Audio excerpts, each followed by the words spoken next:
izgājis garām. 5 minūtes 50 līdz trešdaļas beigām. Vēl iespēja arī Merzlikinam.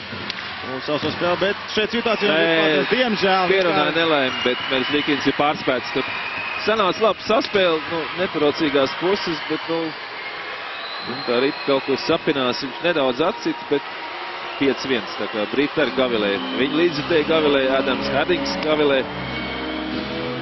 Protams, tie nav futbola līdzjutēji. Hokejā nav viņiem tik kārdstasinīgi tie līdzjutēji, bet 5-1. Sausā nav Merzlikins. Skatāmies. Sauso spēli un arī pirmie zaudētie vērti. Pat neapmierināts arī pār Cēlis. Skatāmies. Viņš pārvietojās uz otru pusi un iznāca īsajā stūrī. Pats aizskāra, bet... Tā teikt, neprecīzi nolasīja spēles situāciju un ar to arī zaudētu vārtu.